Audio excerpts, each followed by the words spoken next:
Saludos, primer año. Bueno, ¿cuál es la idea del trabajo de hoy?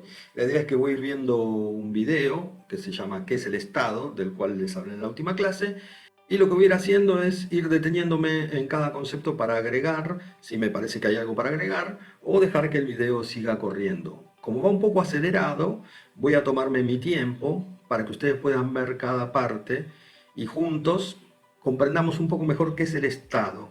En principio, recuerden, Estado y gobierno son cosas que aunque trabajan juntas, son separadas y son distintas.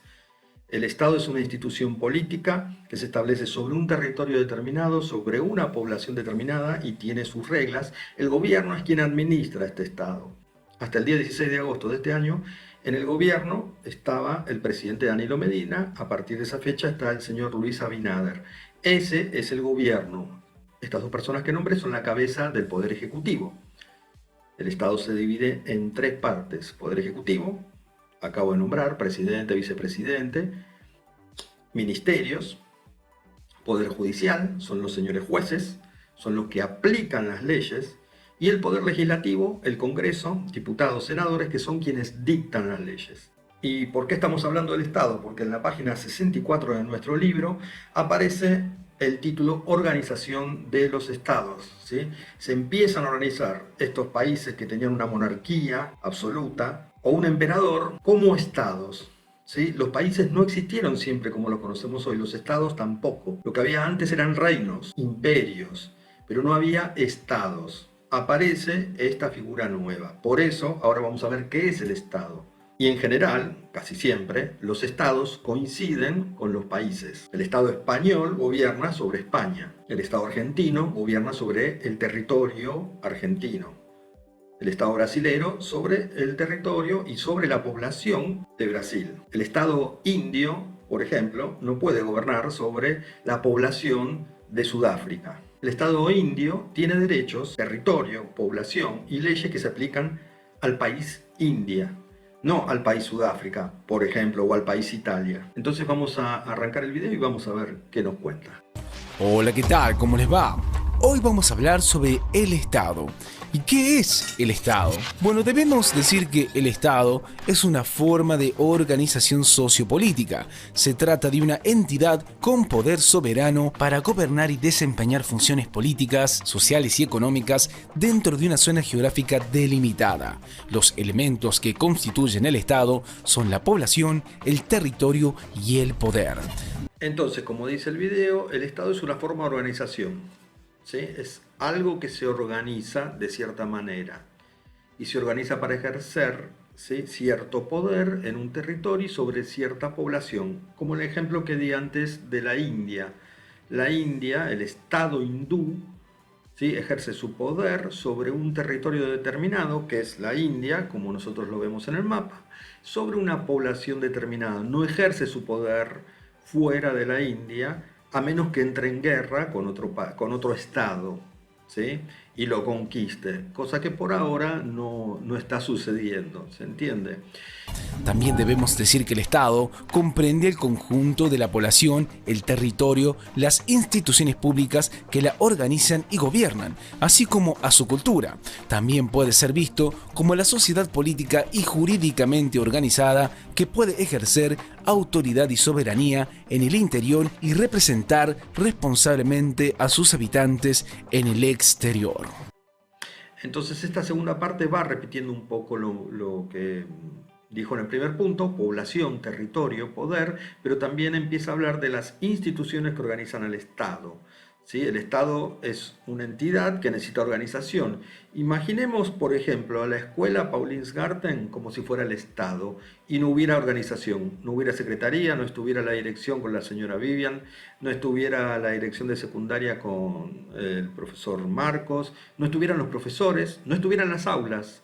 ¿Sí? Ustedes estarían todos mezclados, tal vez afuera en el patio, tal vez todos metidos en la misma aula.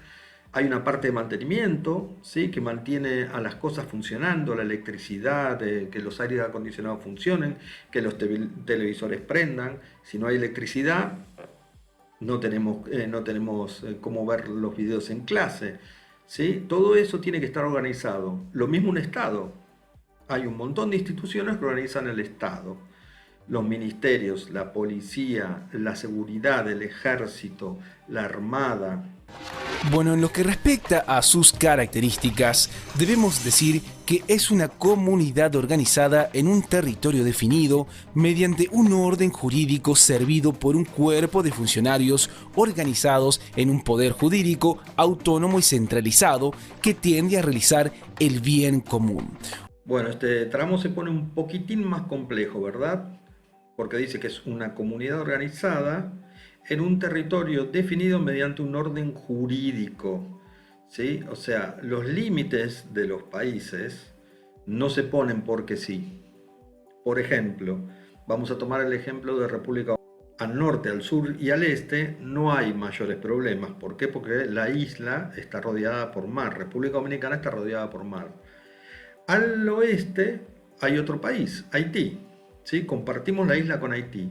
Ese límite que nosotros vemos en el mapa no es un dibujo caprichoso hecho por alguien al azar.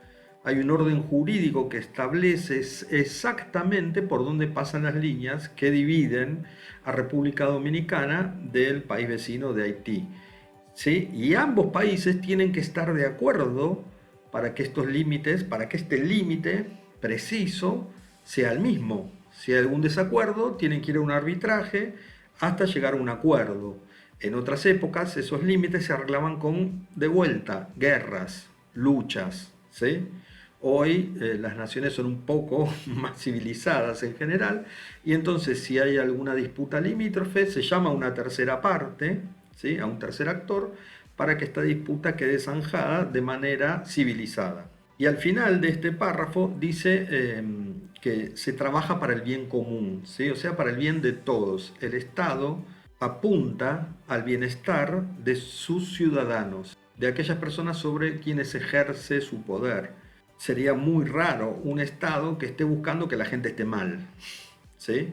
¿Puede llegar a suceder? Sí, puede llegar a suceder en casos muy particulares, pero el Estado siempre está persiguiendo la búsqueda del bien común, el bien, lo mejor para todos. Vamos a seguir adelante. Otra característica del Estado es que en un Estado-nación existe siempre un conjunto de personas que lo habitan y que están sujetas a intereses comunes. La población cuenta con una serie de derechos y además de cumplir con ciertas obligaciones y responsabilidades.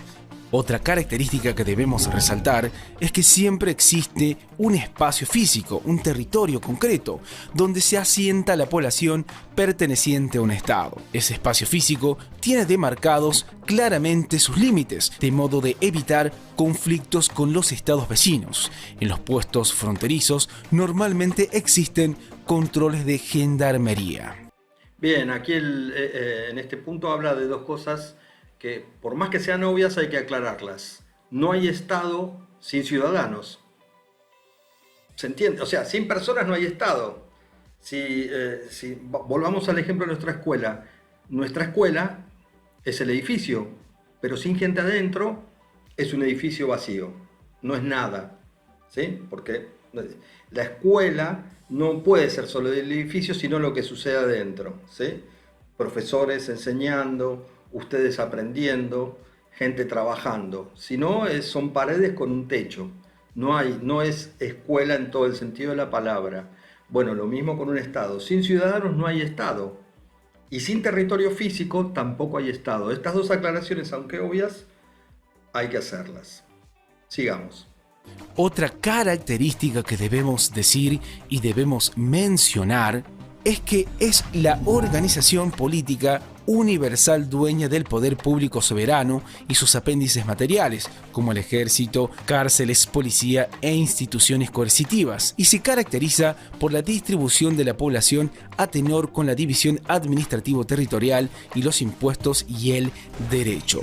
Bueno, se puso más complicado todavía, ¿verdad? El Estado es el dueño del poder, o sea, es el Estado el que puede tener las armas, no cualquiera. Hay mucha gente que tiene armas y que no pertenece a las Fuerzas Armadas, ni a la policía, ni a la aviación, DigiSet, AMET, todo lo que ustedes conozcan. Eso es verdad, se permite la aportación de armas, pero el que puede ejercer ese poder de forma soberana es el Estado. Es el Estado, mediante un proceso judicial, el que puede meter a alguien en la cárcel después de haberlo atrapado y después de haberlo juzgado. No puedo yo, porque tengo una pistola, porque tengo permiso de deportación, meter a alguien en la cárcel. Es el Estado el que puede ejercer ese poder. Es el Estado el que recauda a través de sus instituciones los impuestos, ¿sí?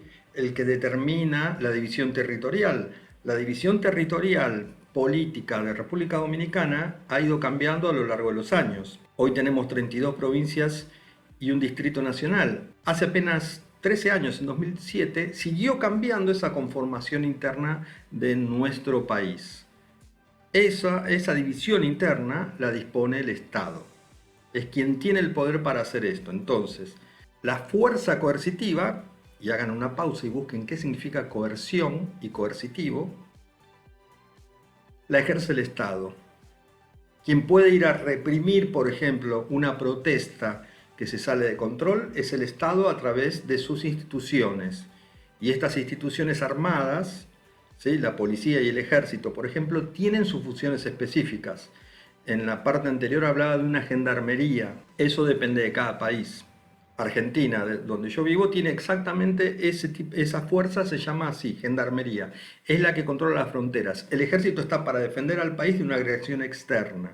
La gendarmería es quien controla las fronteras y las rutas nacionales. Entonces, volviendo a la protesta, a una protesta que se sale de control, no es el ejército quien va a ir a reprimir, es la policía. Cada fuerza que tiene armas tiene una función específica dentro del Estado. Bueno, hasta aquí hemos llegado con esta interpretación de este video por el día de hoy. Quedan unos minutos más para ver, pero esto es lo más importante que tenemos que saber sobre el Estado.